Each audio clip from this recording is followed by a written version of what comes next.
I first became a Benoît Delbecq back in the early 90s, and the stimulus for that really was Steve Lacey, and I have a relationship with Steve that kind of traces back many, many years for me, back to when I was a kid in 72, 73, when I first went to Europe. I was a newcomer to jazz in the late 60s, high school, all of that stuff, and I discovered Steve pretty early on, and I met him and heard him in Paris in 1973. It was a pretty exciting time, and I'm going to kind of go off on some tangents here a little bit, because the Steve thing is really very meaningful, to me. He was a jazz icon, jazz legend, absolutely, and one of the guys that I actually got to know quite well personally, and considered a very close friend. And he also connects to Evan Parker in an interesting way, and both Evan and Steve, of course, have connections to yourself and also to Benoît. I just was talking about the School Days reissue on Eminem, and Evan actually writes some notes to that CD. There's various aspects to the notes. Steve has some stuff, but Evan writes this really cool little story about 1962, when he first made his journey to New York City, and his dad worked for the airline. He got a free trip out of it, and that's when the School Days band was happening. So he got to hear them a few nights. He was in New York for 2 weeks, 1962, and heard Steve's and Roswell Rudd's School Days group with Dennis Charles and Henry Grimes, and evidently the bass player changed about 19 times through the run that they had. But the symmetry was kind of neat, because Evan heard Steve live in 62, and then I heard Evan live for the first time in 72, and then heard Steve live in 73, all on the same journey, because I'd gone to the Berlin Jazz Festival and all of that. So that's just kind of setting up the sort of interesting intertwined relationships that Evan, Steve, myself, and Benoît have, and how all this unfolded over really half a century or something, just about, like 40 years, whatever it's been. It's pretty amazing. So I understand that Benoît had been to the ballet school in the late 80s, and he met Tony Wilson there. And at that time, I hadn't heard about Benoît yet, but by the early 90s, Steve actually had sent me a little letter, and he was a proponent of Benoît, and really kind of trying to help him meet some of the right people, help him find some work. And that was, I guess, around the time of the band Quartet, which I heard and really loved a lot. And that was the first Benoît project that I heard. By the time we managed to get Benoît over here for the first time, I think it was 1995, and there was the Hask Collective that was in place through, I guess, most of the 90s. I'm not sure when that finished up, but it was an important artist and non-for-profit collective based in Paris, and the Recyclers was one of the projects that was part of that collective, with Noel Achote and Steve Arguelles and Benoît, and that was the first band that came over here. And I think that's at that time you met them in 1995, and they were played some gigs, but also they made a great effort to connect with local community, and they rented, I think, a limousine or whatever, and cruised around the city and did location recordings, and then put out some snapshots of that, that came out, I guess, on Babel later on. But you were part of that whole deal, barbecues at Tony Wilson's and all this and that. And that was kind of the beginning, really, of the Vancouver connection. And Tony Reif is part of that as well with Songlines, because he got on board pretty early. Yeah. This. right away there was an interest. Yeah, yeah, cool.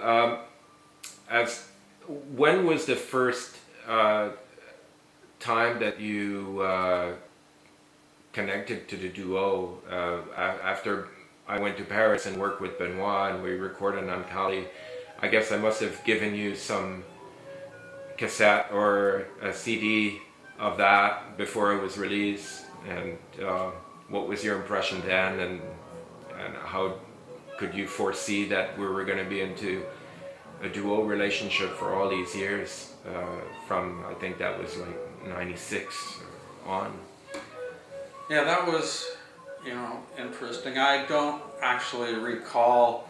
I'm sure you gave me, probably a CDR or some kind of demo. That's probably what it was, because, when I look at my CD collection, I actually have, still quite a few of those demos from various projects that we worked on together and so on. So I still have a lot of that stuff. And that first connection with Benoît, I thought that it was a beautiful combination, because there was sort of an exotic nature to it, but it really brought out something in your playing that I hadn't maybe heard or thought about yet. And Benoît has this, with this prepared piano stuff that really, brings to mind, and in that context, I mean, it was so focused, on, some of the prepared piano aspects of what he does, more than the jazz stuff that I'd heard, previously with quartet and so on.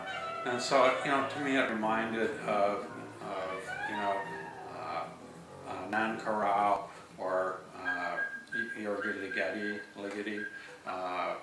There's some Messiaen in there, but also, this visceral, like you could, hear some of the jazz influence as well. But it wasn't as pronounced, but some Mal Waldron, things like that, and kind of gets some of the ostinato stuff going. But I had no idea that this was going to be a lifelong relationship, and it's really beautiful that it's turned out that way, and that you guys have a history of work, and now the third duo CD is out.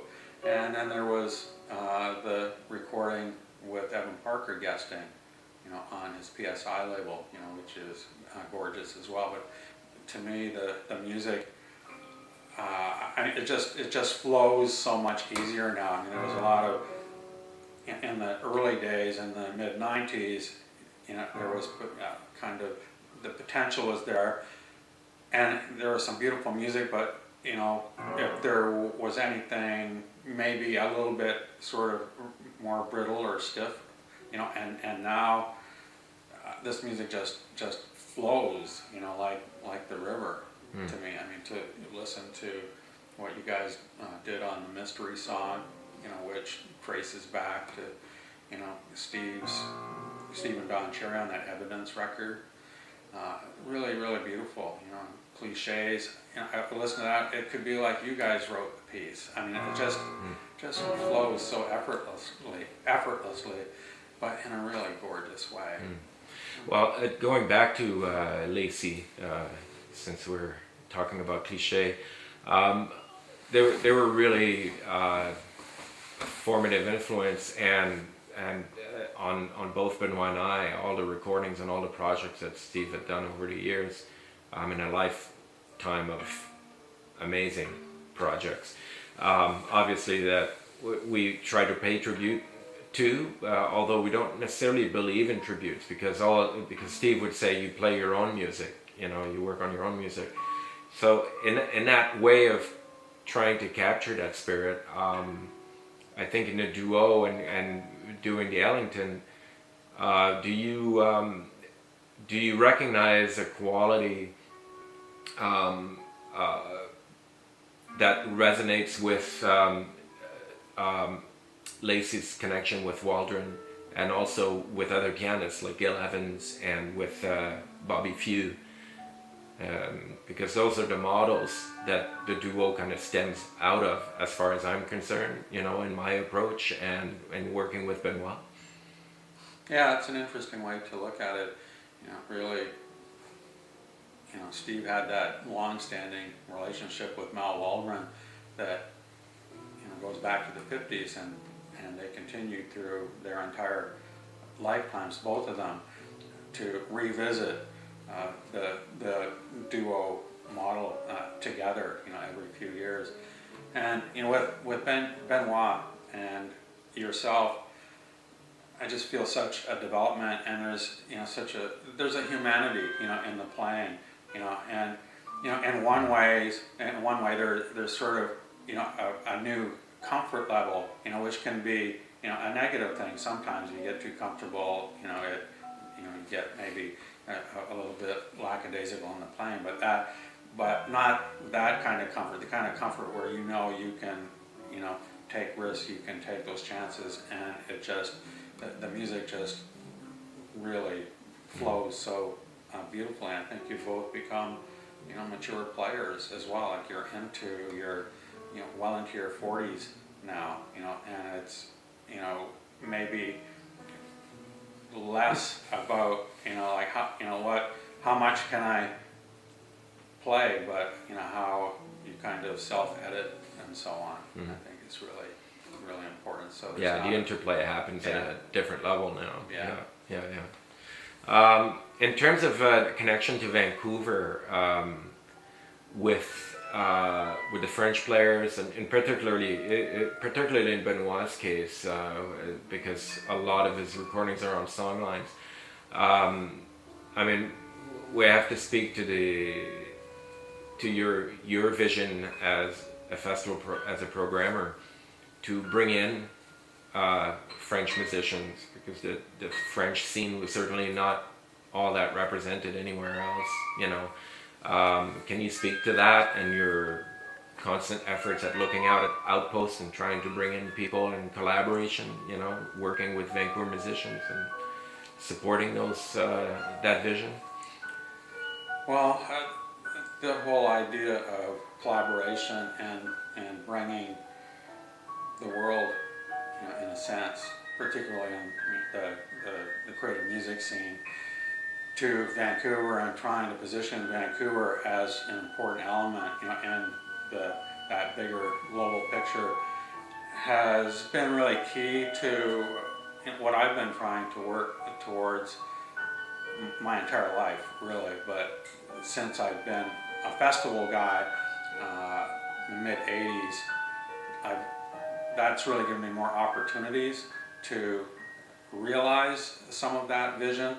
And it ebbs and flows, because the money comes and goes, and we're in maybe not a great period right now, but we're still at the same time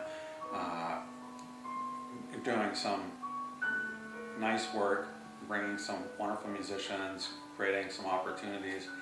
And over time, I mean, with the French scene, it was interesting, because Steve was, in a way really central to that scene, and then in another way kind of parallel to it, beside it, always the American in Paris. But at the same time, he had pretty big ears, and I've just spent my life really trying to pay attention to where creative music is happening, whether it's in Paris, or whether it's in Oslo or London, or Rome, wherever. I think all of that's important, because it's we all understand that jazz came out of a Black American experience, but it has really traveled around the world, and there's a lot of great music that is not necessarily American. It's become a global thing, and Canada has a role to play in that as well. I'm going to turn the music off, just in case he wants to edit, and then, I'm just going to ask you a couple more questions. Yeah. Nice. Want to do a little stretch? Yeah. Cool.